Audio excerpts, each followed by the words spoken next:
Hello mga kanegosyo! I'm G. Manasayaw, your master merchant of ATM POS machine. And now, I would like to share with you the presentation of our SuperPOS ATM machine and other services. Our company is Electronic Network Cash Tellers Inc. or Encash. Our company is 17 years of experience and nag-start po ito noong November 2006. Ang may-ari po ng company ay si President Juan Miguel S. Mapa at meron po tayong main office na matatagpuan sa second floor Gili Building, Chino Roces, Makati City. Our vision, we envision a sense of financial freedom and security across the entire Philippines. And our mission, we make it our mission to address the needs of the communities we work with by serving as a trusted partner to their most respected financial institutions. With our expertise and innovative solutions, we aim to add value to our partners, businesses, and ultimately lend to the overall growth and development of unbanked and underserved communities.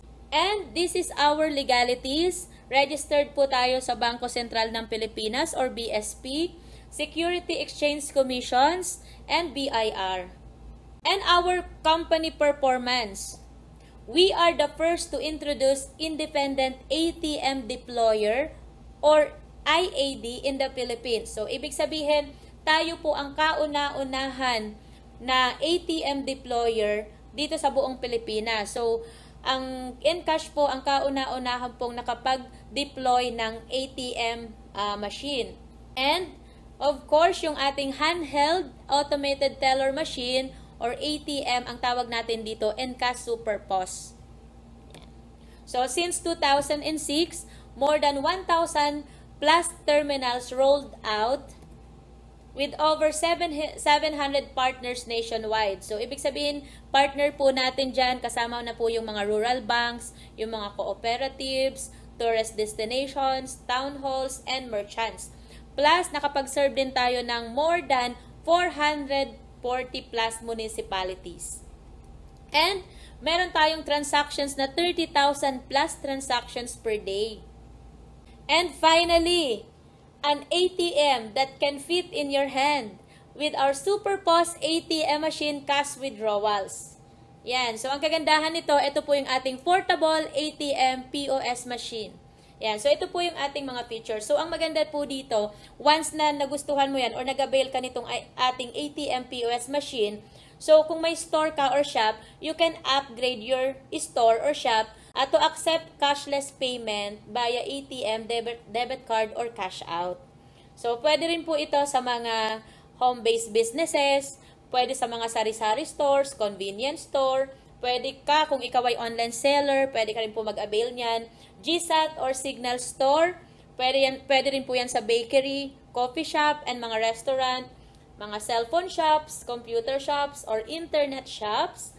Pwede rin yan sa printing shop, laundry shop, motor parts and accessories, gasoline station, and so on. So, ibig sabihin, lahat ng klase na micro, small, medium, and big businesses, pwede ka pong makapag-avail ng ating Super POS ATM machine. And meron tayong tinatawag na BPOS na services. Like, ang ating ATM machine po is meron siyang features na ATM cash withdrawals.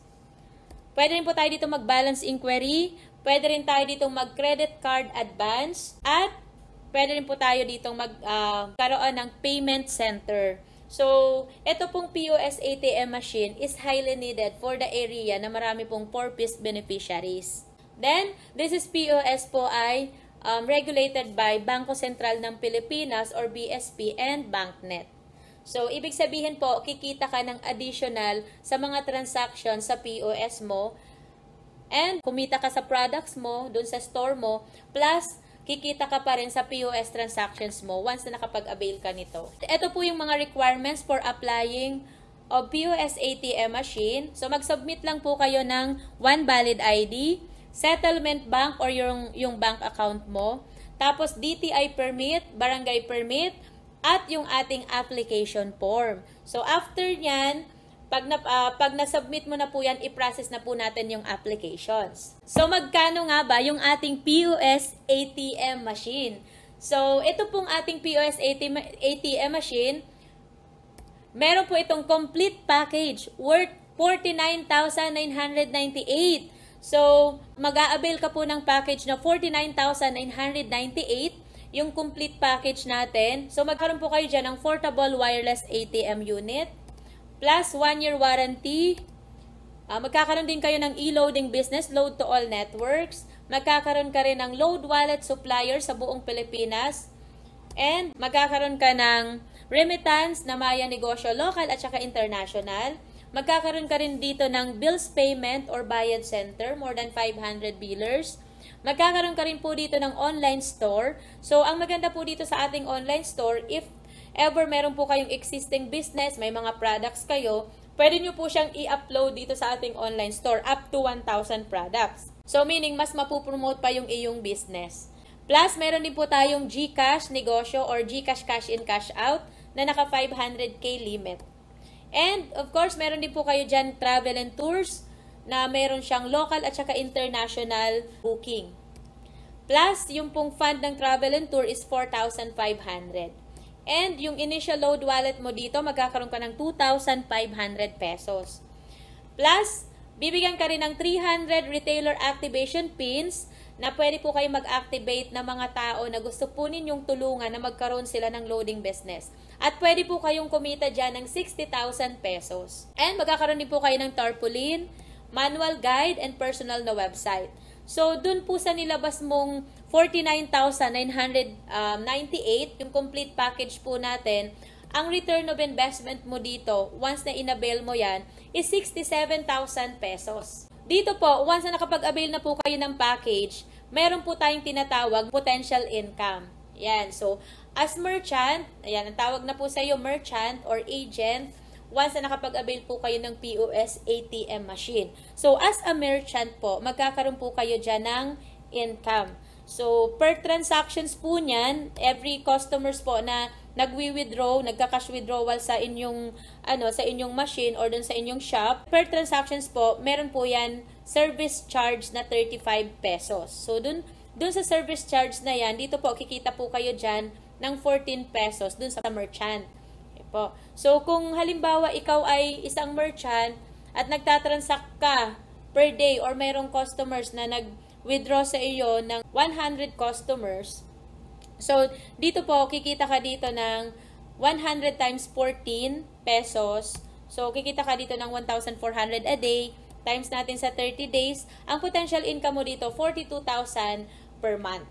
Then, meron din po tayong 5 pesos balance inquiry. So, sa ating balance inquiry naman, sa ating POS, is 0 po yung charge ng ating balance inquiry. Pero dito sa atin, it's up to you naman kung maniningil ka sa client mo ng 5 pesos. So, if ever maningil ka sa client mo ng 5 pesos dun sa pagbabalance inquiry nila sa POS mo, yan po, example, 5 pesos po yung income. So, what if na lang, may customers ka na 100 na nagbabalance inquiry in your POS machine. So, pwede po kayong kumita dyan ng 500 pesos a day times 30 days. Potential income niyan, 15,000 per month.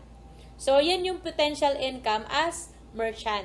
Dito po, meron tayong other services like local and international tour packages. Meron tayong local at saka international ticket booking. Meron tayong ferry booking. Meron tayong bus booking. Meron din po tayong hotel reservations and government documents. Yan. So, yung other services natin is, meron ka ditong e-loading business. Yan, yung load to all network natin. Magkakaroon ka din dito ng remittance, yung ating remittance na local at saka international remittances. Magkakaroon ka rin dito ng GCash cash in cash out. Yan, na pwede kang kumita dyan ng 2 to 3%. Plus, meron ka rin ditong bills payment. And meron din po ikaw ditong travel and tours. So, paano nga ba kumita dun sa ating loading business? Ayan po. So, every time na nagtatransact po kayo, may mga client or customers po na nagpapaload sa inyo.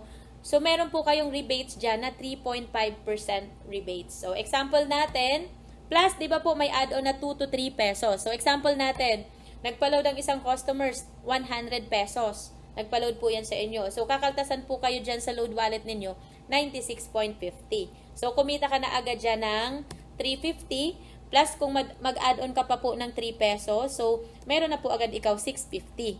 Yan. So, what if na lang may 100 customers na nagpa-load sa'yo everyday? So, pwede kang kumita dito ng 650 a day times 30 days potential income, 19,500 per month. Yan. So, yan po yung kita natin sa loading. Then, dito naman, pwede ka rin pong maging load wallet distributor or supplier sa buong Pilipinas. Ayan po. So, dito po nakakapag-supply po tayo ng load sa mga retailer. Ayan. So, every time na naglo-load yung mga retailer mo sa'yo, 1.5% naman yung rebates na kikitain mo. Ayan. So, example na lang natin, ang isang retailer nagpa-load ng 1,000. So, 985 lang po yung kakaltasin sa iyong load wallet. So, kumita ka ng 15 pesos. Kung meron kang 100 retailer na nagpapaload sa iyo ng 1,000 every day, pwede po kayong kumita dyan ng 1,500 a day times 30 days, potential income, 45,000 per month. And meron din po tayong remittance. Yung ating remittance is Paymaya Negosyo. So, local at saka international yan. And sa bawat piso to 1,000, sending or claim transactions, meron po kayong income na 950. Yan. So, example na lang natin, merong nag-transact na customer na nagpapadala, nagki-claim at saka nagpapadala na 20 customers. So, ibig sabihin, sa 20 customers, kumita ka dyan ng 950 per customer. So, ngayon, pwede kang kumita dyan ng 190 pesos a day times 30 days. Potential income po niyan, 5,700 per month. Then, meron din po tayong GCash, cash in, cash out na pwede kang kumita ng 2 to 3%. So, example na lang natin, may nagpa-cash out sa inyo, 1,000 pesos. So, ang singil mo sa customer is 1,020. So, meron ka na agad doon 2% na rebates or markup. So, ngayon, di ba kumita ka ng 20? What if na lang kung may 50 customers na nagka-cash in, cash out sa store mo? Diba? So, pwede kang kumita dyan, 1,000 pesos a day times 30 days. Potential income niyan, 30,000 per month. Then, meron din tayong tinatawag na bills payment or bayad center. So, every time na nagtatransa ka ng bills, pwede po kayong mag-mark up ng 15 to 30 pesos add-on. So, example na lang natin, ang transactions mo, yung nagbayad sa'yo ng bill, 1,000 yung babayaran sa billers niya. Plus, dito po, mag-add ka ng 15 pesos. Yun yung service charge. So, kikita po kayo dyan ng 15 pesos. So, 1,015 po yung sisingilin mo sa customers. So, ngayon, 15 times 50 customers, pwede po kayong kumita dyan ng 750 a day. Times 30 days, ang potential income po nito, 22,500 per month. So, next, dahil meron din po tayong airline bookings, so, nakakapag-book po tayo local at saka international booking. So, meron tayong tinatawag na local booking or local flight. So, pwede po kayo mag-mark up dyan ng 500 pesos mark up. So, dito po, alimbawa na lang, may dalawang nagpa-book sa'yo sa isang araw. Diba? So, pwede po kayong kumita dyan ng 1,000 pesos a day. Times 30 days, ang potential income niyan, dun sa local booking natin, 30,000 per month. And, meron din po tayong international booking or international airfare. So, if ever po may magpa-book sa inyo ng international na booking, dito po pwede ka mag-mark up ng 1,000 per way. Yan. So, example na lang natin, may nagpa-book sa inyo na 2 na customer. So, pwede kang kumita dito ng 2,000 a day times 30 days, 60,000 potential income per month. So, yun po yung ating booking sa local at saka international airfare booking. Yan. So, since dito po, meron din kayong ferry booking. So, eto po, nakakapag-book tayo ng To Go Travel. So, sa To Go Travel, every time na may customer na magpapabook sa'yo ng To Go Travel, eto po, pwede kang kumita dito ng 200 pesos per way or per person. So, kung mayroong 3 person or may 3 tao na nagpabook sa'yo ng To Go sa loob ng isang araw, pwede kang kumita ng 600 pesos a day times 30 days. Potential income niyan, 18,000 per month. Plus, ang maganda dito, mayroon din tayong land arrangement or yung mga tour packages, local at saka international. So, ito, example na lang natin, Boracay package. Yan, pwede tayong mag-book ng El Nido package. Pwede tayong mag-book ng Bohol package, Davao package.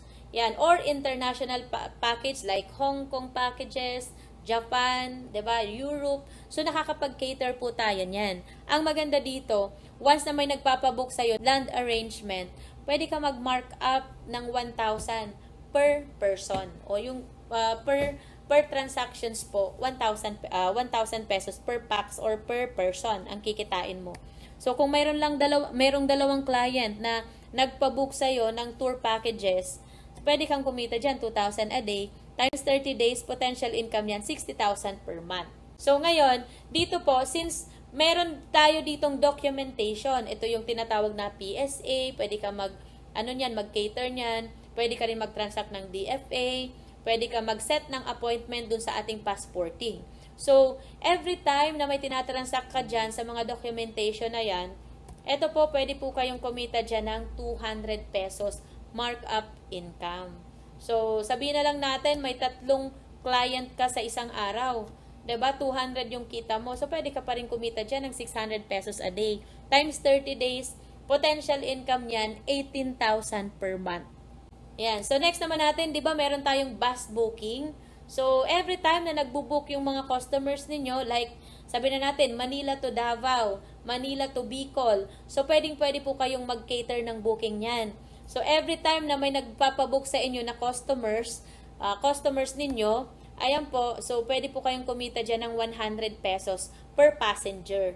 So, example na lang natin, 100 ang isang pasahero. 'Di ba, nakita mo? So, what if na lang may 5 na pasahero na nagpapa-book sa'yo every day? So, pwede po kayong kumita dyan, 500 pesos a day times 30 days. Ang potential income po niyan, 15,000 potential income per month. Yan. And, eto po, our merchant, dito po sa atin, sa company natin, ang dami na pong nag-avail ng ating Super POS ATM machine. And, eto po yung mga nag-avail sa atin na mga partners natin na merchant. Ayan. So, maganda po dito, kahit ikaw ay may store, may tindahan ka, mayroon kang grocery, may restaurant ka, pwedeng-pwede mo pong ilagay yung ating ATM Super POS machine kasi sobrang convenient na siya gamitin. Lalong-lalo na napaka-advantage nito dun sa mga lugar na malalayo sa bayan. So, chances mo na yon na magkaroon ka ng ATM POS dyan sa area mo para nang sa ganon, yung mga client, hindi na sila pupunta ng bayan para mag-withdraw ng cash, 'di ba? Para mag-balance inquiry, para magbayad ng bills, para magpa-book ng kanilang mga airline, 'di ba? So ikaw pa lang na nasa community at meron kang ganyan na business diyan, yung ating one-stop shop and application, pwedeng-pwede na po kayong mag-transact anytime. Yan. So, yun po yung napakagandang business natin na kahit saan pwede mo siyang gawin. So, 'di ba? Ang maganda dito, yung ating POS ATM machine, pwede mo siyang gamitan ng data or internet. Or if ever naman na pwede mo siyang dalahin, pwede mong i-connect siya dun sa iyong SIM card. So, pwede ka mag-transact doon ng ATM cash withdrawals gamit-gamit po yung inyong data. Okay? So, ganun po kaganda yung ating POS ATM machine.